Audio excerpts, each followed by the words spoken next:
कर्मण्येवाधिकारस्ते मा फलेषु कदाचन मा कर्मफल हेतुर्भु मा ते संगोस्त्व कर्मणि। कर्मफल हेतुर्भुः मा ते संगोस्त्व कर्मणि। नमस्कार। कर्मण्येवाधिकारस्ते मा फलेषु कदाचन। कर्म पर हमारा अधिकार है, फल पर नहीं। ये बात गीता का संदेश जो है हजारों साल से हम सुनते आए हैं, लेकिन कितने लोग हैं जो इस बात को समझ पाते हैं, इस बात की गहराई को जज्ब कर पाते हैं। इस वक्त एमवाय अस्पताल जो प्रदेश का सबसे बड़ा अस्पताल है, उसके अधीक्षक पीएस ठाकुर हमारे साथ में हैं, जो मुझे लगता है कि कर्मण्येवाधिकारस्ते के इस सूत्र पर 100% चल रहे हैं और इसका पालन भी कर रहे हैं। सर, आपका बहुत स्वागत है।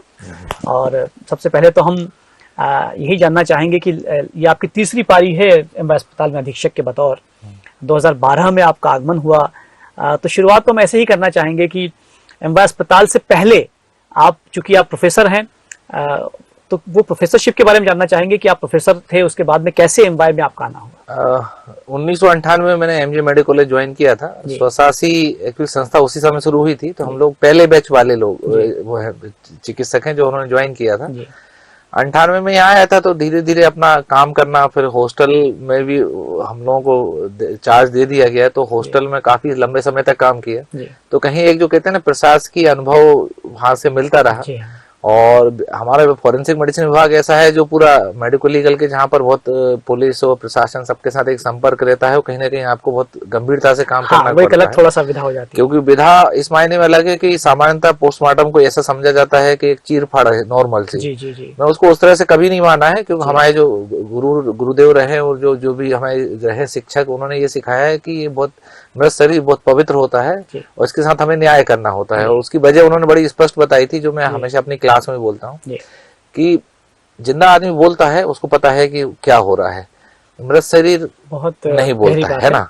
लेकिन हमारे जो मेरा एक जो बड़ा प्रिय सेंटेंस है कि dead body speaks but you should have got that capacity to hurt it. मतलब आप मेरा शरीर बोलता है, आप में सुनने की क्षमता होनी चाहिए। उस सिद्धांत के ऊपर कहीं काम किया, और वो कहीं, और साथ में जो कहते हैं क्लास जो होती है, जो पढ़ाना है, शिक्षण है, बहुत महत्वपूर्ण है। मैं हमेशा बोलता हूँ कि अगर आप किसी भी शिक्षण संस्थान में आए तो आपका सबसे महत्वपूर्ण काम है टीचिंग, और मेरा मानना है कि वो आपको बहुत समर्पित भाव से करना चाहिए।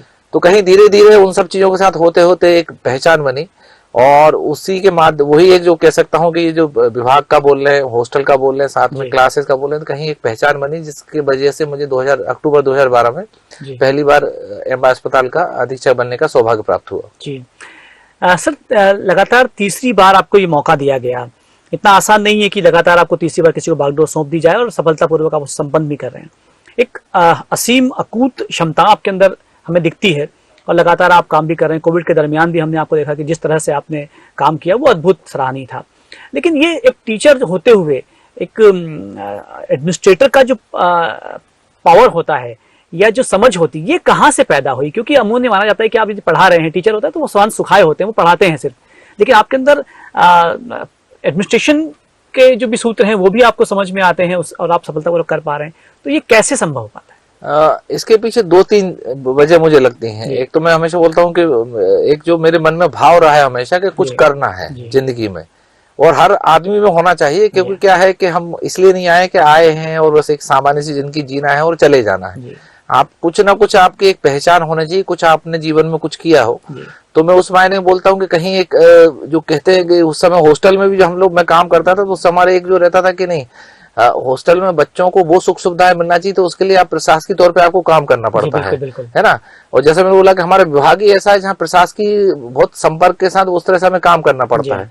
मैं आपको बड़ी दिलचस्प चीज बताता हूँ उसमें कि जैसे हम लोग कहीं ना कहीं एक जो रहता है कि जैसे कोई भी पोस्टमार्टम आता है, तो एक सिंपल सा ये नहीं है कि फॉर्म आया है आपको पोस्टमार्टम करना है, आपको हिस्ट्री लेनी होती है। तो पुलिस वाले आते हैं, उनसे आप बात करते हैं, घर वालों से आप बात करते हैं, इंटरेक्शन करते हैं, आप वास्तविकता जानने की कोशिश करते हैं कि एक्चुअल हुआ क्या है। तो ये सब चीजें जो धीरे धीरे होती हैं, ये आपको कहीं ना कहीं एक सिखाती जाती हैं कि आप किस तरह से आप लोगों से इंटरेक्शन करेंगे, किस तरह से आप उस चीज को पहचानेंगे कि बोल क्या रहे हैं, उसका मतलब क्या है। तो कहीं ना कहीं इन सब चीजों ने मुझे लगता है, मुझे कहीं अंदर एक वो मेरे अंदर वो गुण डाले प्रशासक वाले, जिसकी वजह से मैं एमवाय को तीसरी बार संभाल रहा हूँ, और तीसरा पूरा कार्यकाल तो जैसा पता है कि पूरा कोविड और ब्लैक फंगस का कार्यकाल है, तो कहीं वो एक मेरे लिए बहुत सुखद अनुभव। उस पर हम बात करेंगे, लेकिन मैं फिर से जानना चाहूंगा कि देखिए, आपने कहा कि परिस्थितियां आती रही, आप सीखते रहे, लेकिन हर व्यक्ति तो सीख नहीं पाता है। आप क्या महसूस करते हैं, वो आपके अंदर कौन सी ताकत है? क्या वो आध्यात्म है, क्या वो संस्कृति है, क्या वो आपका पारिवारिक क्षमता है, वो ऐसा है क्या जो आपको बहुत बेहतर करने के, सीखने के लिए, बहुत बेहतर करने के लिए प्रेरित भी करता रहता है हमेशा? हाँ, कहीं अगर इस विषय पर हम आएंगे तो फिर अध्यात्म आता है सबसे पहले, क्योंकि अध्यात्म एक ऐसा विषय है जो मैं हमेशा बोलता हूँ कि अध्यात्म आपके भीतर होना चाहिए। आपकी ईश्वर में, आप किसी भी धर्म के हो, आपके ईश्वर में अपनी आस्था होनी चाहिए, और कहीं आप वो उसका गहरा अध्ययन करना चाहिए, क्योंकि हम आजकल हम देख रहे हैं कि बहुत उथला अध्ययन करके भी लोगों को लगता है कि हम कुछ भी बोल लेते हैं, कुछ भी लिख देते हैं, जिससे विवाद पैदा होते हैं। हमेशा बोलता हूँ अध्यात्म बहुत गहरा विषय है, और अध्यात्म में आप जितना गहरा जाएंगे आपको समझ में आएगा कि आप निमित्त हैं, बिल्कुल, और आपको निमित्त बनकर ही कार्य करना है। तो मैं हमेशा बोलता हूँ कि आप ईश्वर के निमित्त हैं, और निमित्त बनकर कार्य करने का अगर आप आनंद प्राप्त करेंगे तो आप बहुत बेहतर काम कर सकते हैं। सर, ये निमित्त भाव है, मुझे लगता है आपसे बेहतर कोई समझ नहीं सकता है। हम चाहते हैं कि कई बार हम सुनते हैं कि हम निमित्त हैं, लेकिन इसको थोड़ा सा और मैं चाहता हूँ कि आप इसकी विस्तृत व्याख्या करें कि निमित्त है क्या शब्द, ताकि हमारे जो दर्शक हैं वो भी समझ पाए। मतलब मैं हमेशा मानता हूँ कि ईश्वर आपको मौका देता है ना, कि आपको ये काम करना है। अगर हमारे अंदर ये अहम का भाव आ जाए कि ये मैं कर रहा हूँ, तो जब जिस दिन मैं शब्द आ जाता है तो फिर पतन की शुरुआत होती है, क्योंकि जिस दिन हमने अहम ब्रह्मास्मि जैसा एक खुद को समझ लिया है, तो उस दिन से हमारा पतन शुरू हो जाता है। आपको ईश्वर ने मौका दिया है, तो जैसे एम्बा अस्पताल की अपन बात कर रहे हैं, मान लो उसके अधीक्षक की बात कर रहे हैं, तो वो अधीक्षक का पद सेवक का पद है।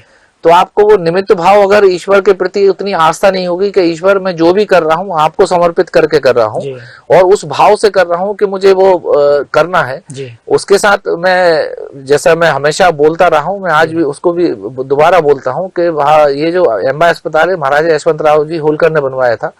महाराजा यशवंतराव जी होलकर को ट्यूबरकुलोसिस हो गया था, तो विदेश गए थे इलाज कराने। जब लौट के आए तो उनको लगा कि ये मैं तो सक्षम हूं, मैं बाहर जा सकता हूं, लेकिन मेरी जनता का क्या होगा? तो उनके मन में ये भाव पैदा हुआ। फिर उन्होंने यहाँ के जो धनाढ्य लोग थे उनसे भी संपर्क किया, सबसे किया। फिर उन्होंने एक योजना बनाई, पूरे यहाँ के जो इंजीनियर वगैरह होंगे सबसे उन्होंने डिस्कशन किया होगा, चर्चा की होगी।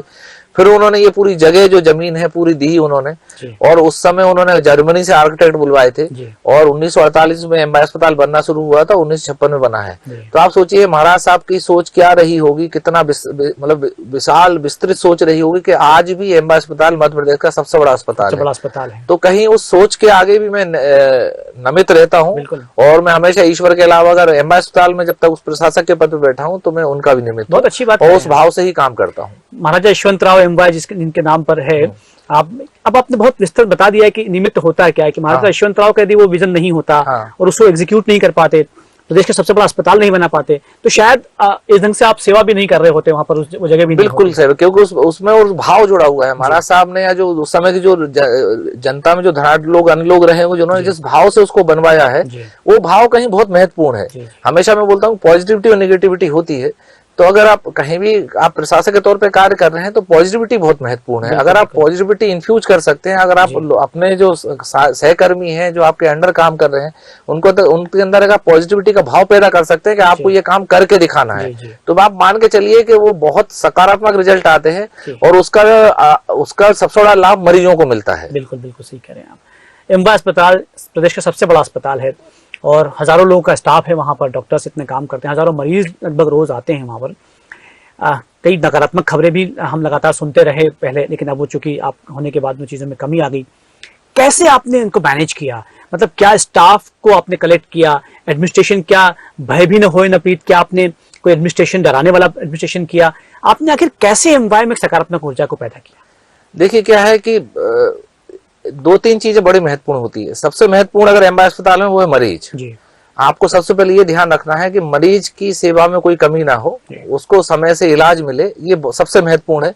तो उसके लिए अगर आपको कभी सख्ती भी करनी पड़े तो सख्ती करना चाहिए। और प्रशासक का मैं हमेशा बोलता हूँ कि डर जरूरी है, थोड़ा सा डर जरूरी है, सम्मान के साथ। जी हाँ। सम्मान वाला जो डर रहता है वो अगर होगा तो व्यक्ति बहुत अच्छे से ऊर्जा, मतलब सकारात्मक ऊर्जा के साथ काम करता है। अगर आप भय पैदा करेंगे तो मुझे लगता है भय अगर पैदा करके हम काम कराना चाहेंगे तो शायद वो सिर्फ भय से काम नहीं चलता है। तो सम्मान के साथ अगर डर एक मन में वो होगा कि नहीं सब नहीं करेंगे तो अधीक्षक देख रहे हैं या उनके अंडर जो लोग काम कर रहे हैं वो भी हमें देख रहे हैं, तब कहीं एक सकारात्मक रूप से काम करते हैं। मैं निश्चित तौर पर मानता हूँ कि एक जो लीडर होता है उसको सफलता का श्रेय मिलता है, लेकिन जो सफलता होती है वो पूरी टीम की होती है। चाहे वो हमारे वार्ड बॉय हो, चाहे हमारा नर्सिंग स्टाफ हो, चाहे हमारे जूनियर डॉक्टर हो, चाहे हमारे सीनियर डॉक्टर्स हो, चाहे हमारे वो दूसरी एजेंसी वाले काम करने वाले, सभी का एक योगदान होता है जिसके साथ हम इस काम को कर पाते हैं। जी, आप जब मीटिंग होती होगी, जब सब एक साथ सारे कर्मचारी डॉक्टर साहब साथ में होते होंगे, तो आप क्या मैसेज देते हैं उन्हें मोटिवेट कैसे करते हैं, मतलब कैसे उन्हें ऊर्जा देते हैं ताकि वो अपना काम ईमानदारी के साथ में, अच्छी नीयत के साथ में करते हैं? देखिए, मेरा एक बहुत सिंपल सा फंडा रहा है कि मैं एक चीज पे बड़ा जोर देता हूँ कि मेरे पास किसी भी जगह की कोई शिकायत नहीं आना चाहिए। क्योंकि अगर किसी भी वार्ड में या किसी विभाग में अगर कोई शिकायत नहीं आ रही, मतलब काम अच्छा चल रहा है ना। तो अपने को वो उनके अंदर एक वो भाव पैदा करना है कि भाई अगर हम अच्छा काम करेंगे तो उसको अप्रिशिएट किया जाएगा और हमें अनावश्यक मतलब टॉर्चर नहीं किया जाएगा, अनावश्यक परेशान नहीं किया जाएगा। जब आप ये भाव पैदा कर देते हैं अपने कर्मचारी को मन में, तो आप यकीन मानिए कि बहुत अच्छा काम करके देते हैं। और एक और जो मतलब शुरुआत में जब मैं आया था तो शुरुआत में ज्यादा सख्ती करनी पड़ी, क्योंकि उस समय कहीं एक माहौल ऐसा था कि उस समय सख्ती की आवश्यकता बहुत ज्यादा थी।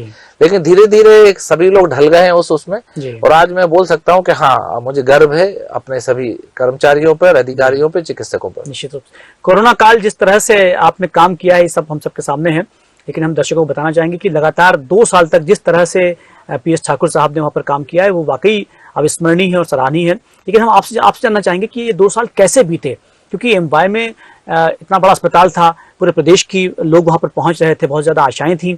पहली जो लहर थी और दूसरी लहर, आपके क्या अनुभव रहे, कैसे आपने मैनेज किया?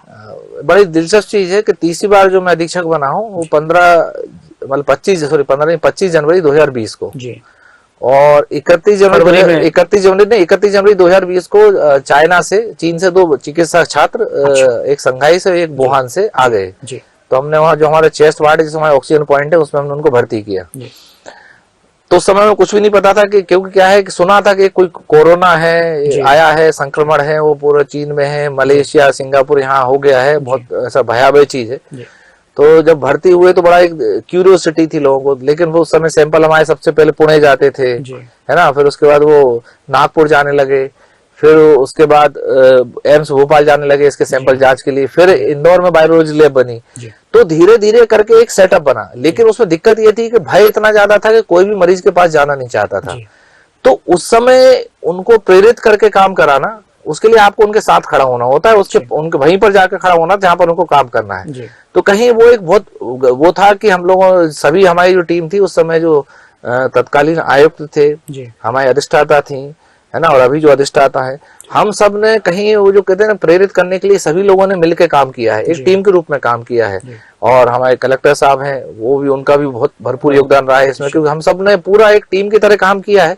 और उसी वजह से है कि आज हम, मतलब उस समय पहली लहर में ये था कि बहुत कठिन था, क्योंकि लोग इतना डर गए थे कि अपने परिजनों को भी छोड़ के भागते थे।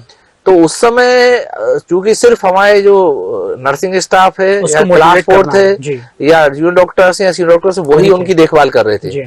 तो उस समय मोटिवेट करके उनसे काम कराना, इसका मतलब ये था कि आपको रात में उनके साथ भी जगना है। बिल्कुल बिल्कुल। और जागना पड़ता था, और कई बार ऐसी परिस्थिति आ जाती थी कि जैसे कभी डेथ हो जाए, तो उस समय चूंकि हमारे पास कोई अलग से कोई स्टाफ उस समय अवेलेबल नहीं था, तो हमारे जो सीनियर स्टाफ है, जो वार्ड बॉय वगैरह है, उन्हीं को इंस्पायर करके डेड बॉडी को पैक करवाना, उसको भिजवाना, क्योंकि उसके फिर नियम भी बन गए थे डेड बॉडी के लिए कि डेड बॉडी यहाँ से सीधी शमशान घाट या कब्रिस्तान जाएगी। तो उस सब के लिए प्रयत्न करना, तो बहुत वो था। लेकिन मैं फिर प्रशंसा करना चाहूंगा अपने स्टाफ की, कि उन्होंने बहुत कर्मठता से काम किया। और उन्होंने, मतलब ये कहते हैं ना कि आजकल मैं कई बार सुनता हूँ, कई प्लेटफॉर्म पे आजकल सुन रहा हूँ कि सब कोविड काल ने, ब्लैक फंगस ने आज शासकीय अस्पतालों में लोगों का भरोसा जगा दिया है। तो वो उसके पीछे उनकी अथक मेहनत है और उसमें हमारे 4-5 साथी शहीद भी हुए हैं, 2 बर्ड बॉय शहीद हुए हैं, 3-4 नर्सिंग स्टाफ हमारे शहीद हुए, तो कहीं ना कहीं हमने बलिदान भी दिया है। तो ये हमें उस बलिदान को मैं कभी नहीं भूल सकता हूँ, क्योंकि वो बलिदान ही है जिसने आज हमें आज यहाँ खड़ा कर दिया।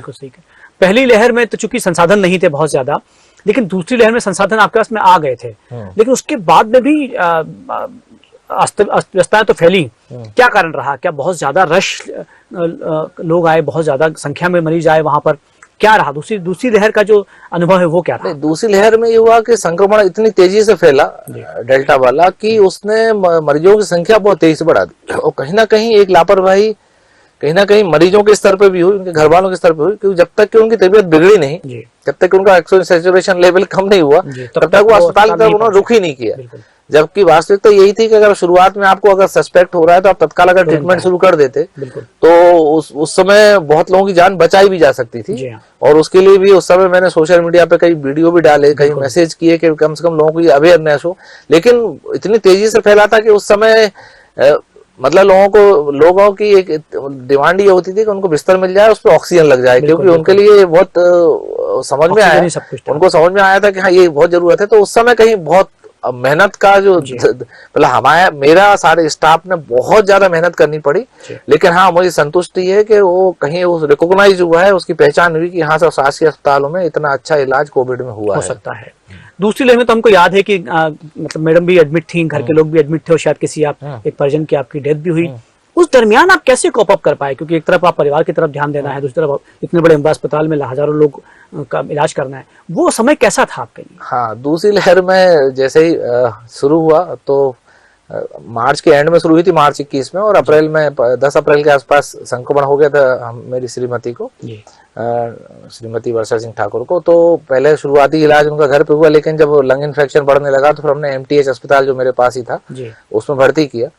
और वो 10 दिन, अब चूंकि मेरे सामने उस समय एक बड़ा संकट था कि बच्चे घर पे थे दोनों, और हम लोग मैं पूरे टाइम सक्रिय उसमें रहता था कि सभी अस्पताल चाहे चेस्ट वार्ड हो, MRT भी हो, कहीं ना कहीं हर जगह देखना पड़ता था पूरा। कुल मिला के 10 सेटअप थे जिसको आपको देखभाल करनी थी। तो मेरे सामने वो कर्तव्य की परीक्षा थी कि मैं क्या करूं। तो कहीं ना कहीं परिवार में, चाहे वो हमारी श्रीमती जी, उन्होंने भी बड़ा स्पष्ट बोला कि मेरा इलाज हो रहा है, आप अपना काम करिए, है ना। बच्चों ने भी वही किया, कि उनको जो भी आवश्यकता मुझे रहती थी वो लोग बच्चे पूरा करके देते थे। तो मैं हमेशा कहता हूं कि अगर परिवार का योगदान नहीं होगा तो आप कभी भी इतना बड़ा टास्क कभी भी पूरा नहीं कर सकते, और संभव भी नहीं है। तो वो हुआ। इसके बाद मेरे एक चाचा जो शासकीय अधिवक्ता थे ग्वालियर हाईकोर्ट में, उनके वो आए भर्ती होने, फिर दूसरे चाचा गाँव से आए, जो शासकीय अधिवक्ता थे उनकी डेथ हुई। अब मेरा दुर्भाग्य था कि वो उनकी डेथ हुई है, तो उनको तो भिजवाया मैंने, लेकिन दूसरे चाचा भर्ती थे तो मैं खुद नहीं जा पाया, क्योंकि जा भी नहीं सकता था उस समय, तो छोड़ना संभव ही नहीं था मेरे लिए। तो कहीं वो एक की कर्तव्य मूड वाली बात हो सकती थी, लेकिन कहीं मैं फिर बोलता हूँ कि अगर आप निमित्त भाव से काम करते हैं, अगर आप अध्यात्म में रहते हैं, तो कहीं ईश्वर आपको रास्ता दिखाता है कि आपको क्या करना है, और आपको सफलता भी देता है, और कहीं आपकी परिवार की रक्षा भी करता है। तो कहीं ईश्वर को आप उस धन्यवाद भाव हमेशा रखना चाहिए, और मैं तो हमेशा रखता हूँ, और आज भी आपके माध्यम से बोलना चाहता हूँ कि ईश्वर का ही धन्यवाद है कि इन 2 सालों में मैं काम कर पाया। क्योंकि 25 जनवरी 2020 को जब मैं आया था यहाँ पे, तो अगर 7 दिन बाद ही अगर कोविड के सस्पेक्टेड मरीज आने लगे, तो मतलब तीसरा जो कार्यकाल मेरा है वो ईश्वर ने मुझे इसीलिए बिठाया था कि मुझे यही महामारी की में सेवा करनी है लोगों की। निश्चित रूप से। चौथी लहर की अगर हम बात करें तो क्या आपको लगता है कि सस्पेक्ट है पूरे दुनिया भर में जो हो रहा है, क्या लगता है आपको कि एक लहर और आ सकती है? देखिए क्या है कि अभी बूस्टर डोज जो है, लोग अभी भी उसकी गति तेज नहीं हुई है। लोगों ने अभी 2 डोज लगवाए हैं, लेकिन धीरे धीरे उसकी इम्यूनिटी कम हो रही है। अच्छा। तो कहीं ना कहीं उम्मीद यही है कि चौथी लहर जो आएगी वो भी तीसरी लहर जैसी रहेगी, जो बहुत घातक नहीं थी। लेकिन हम सभी को बूस्टर डोज लगवाना बहुत आवश्यक है, है ना। क्योंकि अब आपको सबको सारे प्राइवेट अस्पतालों में इस समय बूस्टर डोज लग रहे हैं। तो मेरी तो सभी से विनती है कि आप लोग बूस्टर डोज लगवाइए, क्योंकि अगर आपकी इम्यूनिटी अच्छी रहेगी, तो जैसा तीसरी लहर में हुआ था कि संख्या तो काफी आई थी, लेकिन एडमिशन इतने कम हो गए थे कि बहुत, मतलब हमारे एक ही अस्पताल से काम, आप सोचिए तीसरी लहर में हमारा सिर्फ एक अस्पताल से काम चल गया, जबकि उस समय हमें 4 सेटअप एक साथ खोलने पड़े थे, वो भी कम पड़ते थे दूसरी लहर में। तो ये अंतर है कहीं ना कहीं। अब तो हम लोगों को ये ध्यान रखना चाहिए, और बूस्टर डोज लगवाने पे हमें जोर देना चाहिए और हम लोग को तत्काल प्रभाव से बूस्टर डोज लगवाना चाहिए। हम एम्बा अस्पताल के बारे में जानना भी चाहेंगे, क्योंकि सबसे बड़ा अस्पताल कहा जाता है, लेकिन लोगों के मन में एक पता नहीं क्यों धारणा पैदा हो गई है कि सरकारी अस्पताल में ना जाया जाए। मैं चाहता हूं कि आपके माध्यम से पता हो कि एम्बा अस्पताल का स्वरूप क्या है, कितनी विधाएं हैं उसमें, कहाँ क्या क्या इलाज हो सकता है। संक्षेप में आप जरूर बताएं ताकि लोग जो जुड़ रहे हैं इस वक्त वो समझ पाए कि एम्बा अस्पताल आखिर सबसे बड़ा अस्पताल क्यों है। मतलब मैं एमआई की बात करूंगा, पूरी बात करूंगा, लेकिन सबसे पहले मैं एमआई के लिए एक चीज बड़े गर्व की बात बोलना चाहता हूं कि अभी जब कोविड के बाद ब्लैक फंगस आया था तो एम्बा अस्पताल में हमने 22 वार्ड में ब्लैक फंगस के मरीजों को रख के 3 महीने इलाज किया है। हम लोगों ने 804 मरीजों को अभी तक इलाज किया है, एक मरीज अभी भी भर्ती है। आप मतलब हम पूरे इंडिया में सबसे कम मॉर्टेलिटी हमारी है, इसकी मॉर्टेलिटी रेट बहुत हाई है, इसकी मृत्यु दर बहुत ज्यादा है और इतने मरीज किसी भी अन्य अस्पताल में भारतवर्ष में भर्ती नहीं हुए हैं। तो कहीं हमारे जो डॉक्टर्स की जो टीम थी, करीब हमने 60 डिपार्टमेंट एक साथ लगाए थे इसमें, जो हमारा नर्सिंग स्टाफ था, क्लास, सबने बहुत मेहनत की और उसका परिणाम रहा कि एम्बा अस्पताल ने ब्लैक फंगस में पूरा नंबर 1 काम किया है पूरे इंडिया में। इसके अलावा जो एमआई के बारे में जो एक और बड़ी दिलचस्पी, ब्लैक फंगस में उस समय फॉर्च्यूनर, BMW, ऑडी, ये सब गाड़ियां बाहर खड़ी थी क्योंकि इलाज इतना महंगा था ब्लैक फंगस का। तो सब लोगों ने वहां जनरल वार्ड में रह के इलाज कराया और कभी मेरे पास कोई शिकायत नहीं आई साफ सफाई वगैरह की। तो कहीं ना कहीं मैं ये मानता हूँ कि जब मैं पढ़ता था जीएमसी में तो उस समय कहीं अस्पताल में जब हम जाते थे, हमारे क्लिनिकल राउंड उसमें जाते थे, राउंड होते थे हम लोग, जब हम लोग जाना पड़ता था तो कहीं एक फीलिंग आती थी स्मेल की।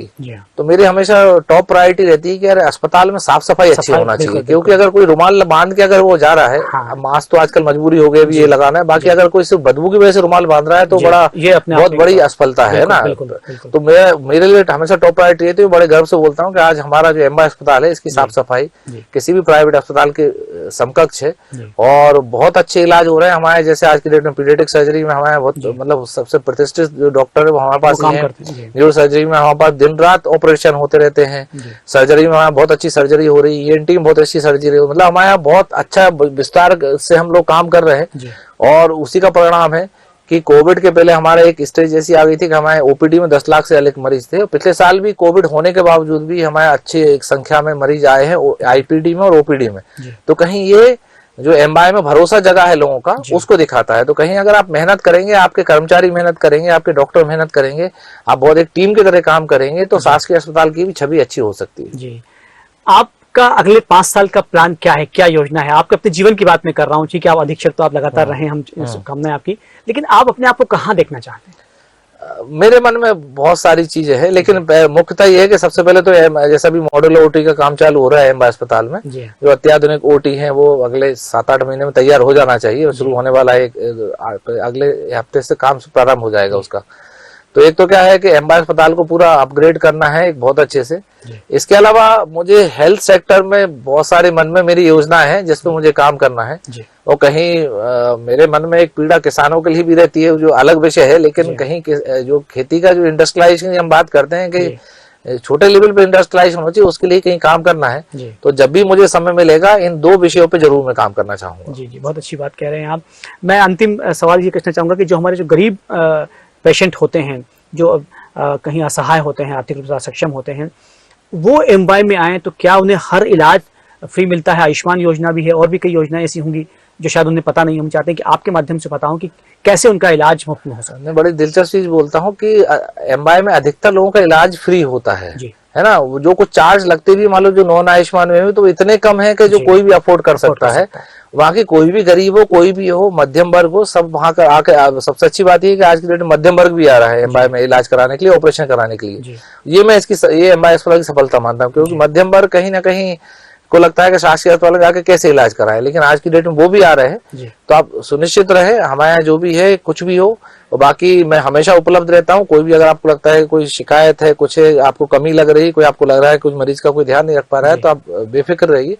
और कभी भी आपको लगता है तो आप मेरे अधीक्षक कार्यालय में आके आप अपनी शिकायत दर्ज कर सकते हैं। और हम जनता के लिए, मरीजों के लिए बेहतरी के लिए हमेशा काम करते रहेंगे, चाहे मैं अधीक्षक रहूं चाहे कोई भी रहे। लेकिन सबका उद्देश्य एक ही रहता है, हमारे सभी सीनियर डॉक्टर्स हों चाहे जूनियर डॉक्टर्स हों, नर्सिंग स्टाफ हो, क्लास हो, सबका उद्देश्य ये है कि मरीजों को हम वो सुकून दे पाए, क्योंकि वो सुकून बहुत आवश्यक है कि कहीं ना कहीं बहुत परेशान अवस्था में आते हैं। कहीं ना कहीं एमआई अस्पताल में तो मरीज वो आते हैं अधिकतर जो बिल्कुल हर जगह से भटक कर आते हैं, तो कहीं ना कहीं उसके लिए प्रयास थोड़े ज्यादा करने पड़ते हैं। और हमारी जो टीम है बहुत अच्छे से काम कर रही है। मुझे उम्मीद है कि एमआई अस्पताल एक ऐसी ऊंचाई हासिल करेगा भविष्य में जो एक आदर्श होगा दूसरे मेडिकल कॉलेज के लिए। लगातार जिस से आप मेहनत कर रहे हैं तो बहुत वो दिन दूर भी नहीं है कि हम बहुत अच्छी स्थिति में पहुंच जाएंगे और आदर्श अस्पताल हो जाएगा।